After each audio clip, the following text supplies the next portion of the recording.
not my TV! Hi there, welcome to Flix. I'm Luke Fredericks, this is Luke Pellissier, and this is Tim Grant.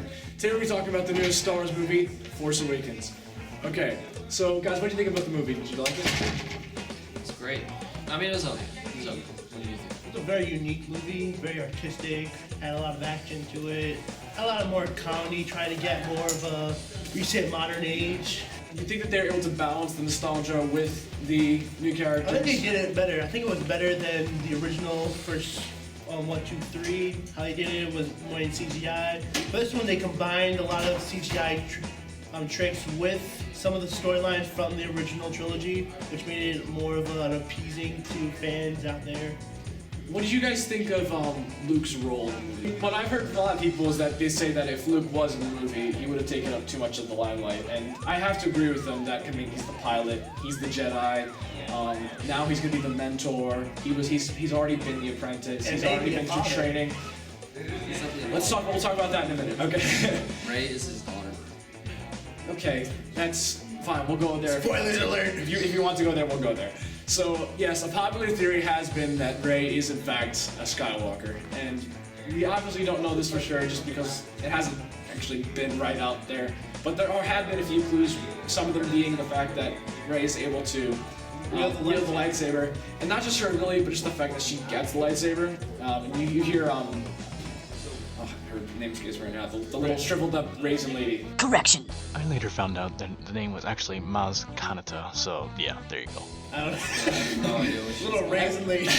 When she hands Rey the lightsaber, she says, it was Luke Skywalker's and his father before his. That's kind of right there saying, this is, Star Wars has always been about legacy. It's always been about a generation thing. Lucas himself has said this a few times. He said, it's a story about family. So I think that it's a definite possibility that Rey could in fact be a Skywalker. So others have said that maybe she's a solo. Maybe it's been shown with her ability to help with the Millennium Falcon and how to drive it. And I think that's true, but I think that the biggest qualm people have had with it is the fact that when Leia and her meet at the end, it's not like a mother-daughter type of farewell. But what did you think of the plot point overall? I mean, personally, I felt like there was a lot of relation to the original New Hope, how they kind of structured the story. Not necessarily saying it's a bad thing, but it's pretty obvious where they were trying to go with it. Yeah, I mean, they have a new Death Star that's like bigger, but that was fun.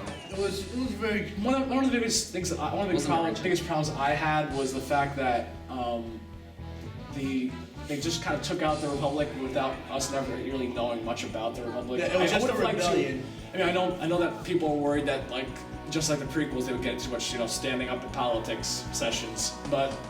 I think we at least needed to know what the Republic was, exactly how it came to be. It would just been another Attack of the Clones. It would have been another Attack of the Clones movie. But, I mean, I think overall, I think that they did a pretty good job. I think that I would have preferred it if they had been able to weave the stories together just a little bit different than they did in A New Hope. You see escaping from you see, Boyega escaping from the Empire in much the same way that Leia was trying to escape the Empire. Yeah. You see Rey living on the sand planet as like a scavenger type person, and it's like Luke Skywalker. Wasn't a scavenger. Well, he wasn't a scavenger, but he lives. It's very similar, and you can really see a lot of similarities.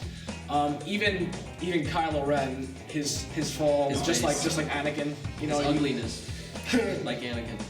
Although Anakin wasn't that bad looking. What did you think of the fact that Rey was how fast Rey was able to learn her abilities as a Jedi Padawan? I think it was a bit too quick. The first time she's like, I don't want any part of this. But then when she sees Poe in trouble, she just picks it up and wields it as if she's known this all her life.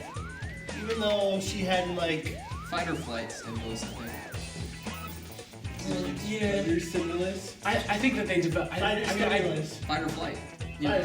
Yes. Okay, but yes. What's that to do with anything? When you're under stress, you do a lot better. You do. That does play a factor, I'm sure, but I'm not sure that was the real message. I think the whole idea was the Force granted her the power. The Force granted her the power. Mitochondrians or whatever. No, that's actually a real thing. I don't know. What is it? Midi-chlorians. Midi-chlorians, yeah. Midi-chlorians in the blood. You're gonna say it right. Yeah. Okay. So overall, my overall opinion for the movie, I think out of 10, I think I'd give it maybe an 8 because I felt it did lack a little bit of an original story. So what would your overall rating be for the movie? I'm gonna give it a 6.5 or 7. I'll give it a 7. Why 7? Well, what do you want? I would say it was like a good more like an 8.5 or a 9. 9. And it's like, why would you exactly say Because that? it was like it was a good movie. It was like it basically did the justice to Star Wars. I think it did. I think it did play with nostalgia, but I think it also was geared more towards the new generation. So I think it did a very good job of that. Thank you for joining us at Flix. Remember to check out our channel on YouTube, and we'll be uploading more videos soon. Thanks. May the Force be with you.